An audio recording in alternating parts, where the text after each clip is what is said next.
السلام علیکم ورحمۃ اللہ وبرکاتہ۔ دوستو، میں اس ویڈیو میں بتانے والا ہوں کہ قرآن مقدس اگر گر جائے تو اس کا کیا حکم ہے، کیونکہ بہت سے مسلمان پریشان ہوتے ہیں اور سوال کرتے ہیں،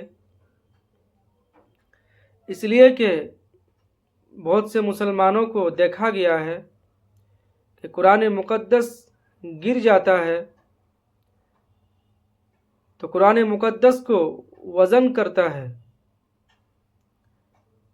قرآن مقدس جتنا وزن ہوا ہوتا ہے اس کے بقدر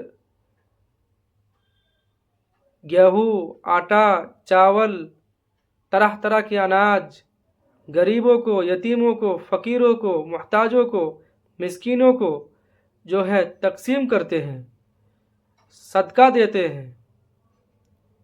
کیا یہ شریعت میں جائز ہے؟ دوستو، یہ ویڈیو صرف ان لوگوں کے لیے ہے جن لوگوں سے قرآن مقدس گر گیا ہو یا کسی بھی طرح سے گر جائے، تو انشاءاللہ یہ ویڈیو جو ہے ضرور سماعت فرمائیے، آپ کا مسئلہ حل ہو جائے گا۔ تو بہرحال قرآن مقدس اگر آپ سے گر جائے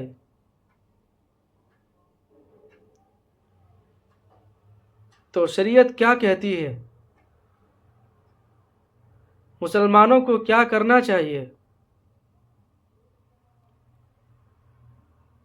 آپ اگر کسی طاق اچھی محفوظ جگہ میں احتیاط سے نہ رکھے، جس کی وجہ سے قرآن مقدس گر گیا ہو یا گر جائے، یعنی مثال کے طور پر قرآن مقدس طاق میں رکھتے ہوئے گر جائے یا طاق سے نکالتے ہوئے گر جائے یا کسی شخص کو دیتے ہوئے گر جائے، تو آپ کو کیا کرنا چاہیے؟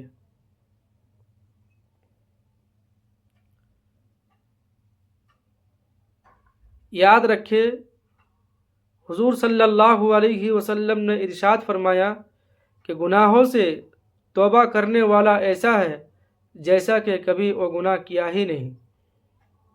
تو لہٰذا آپ سے غلطی ہو جائے، آپ سے اگر غلطی ہو گئی ہے تو صرف اور صرف جو ہے اللہ تعالیٰ سے توبہ کرے، اللہ تبارک و تعالیٰ سے معافی مانگ لے، اللہ تعالیٰ سے یہ کہیے کہ اللہ یہ گناہ جو ہے میرے سے کسی بھی طرح سے ہو گئی ہے، انجانے غلطی ہو گئی ہے، یا اللہ مجھے معاف فرما دے، میں انشاءاللہ یہ گناہ آئندہ نہیں کروں گا۔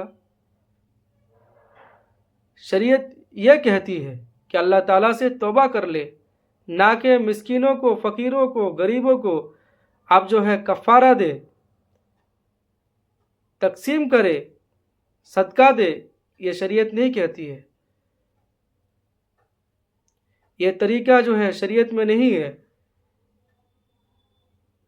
شریعت کہتی ہے کہ آپ سے اگر قرآن مقدس گر جائے تو آپ جو ہے اللہ تعالیٰ سے جو ہے توبہ کر لے، اللہ تعالیٰ سے معافی مانگ لے، اللہ تعالیٰ آپ کے جو ہے گناہوں کو معاف کریں گے۔ شریعت یہ کہتی ہے، شریعت کی یہی تلافی ہے۔ تو دوستو، یہ ویڈیو اگر آپ کو اچھی لگے تو لائک کرے، سبسکرائب کرے ویڈیو کو اور دوسروں تک شیئر کرے۔ اللہ تعالی ہم سب کو جو ہے زیادہ کہنے سے، سننے سے عمل کرنے کی توفیق عطا فرمائے۔ السلام علیکم ورحمۃ اللہ وبرکاتہ۔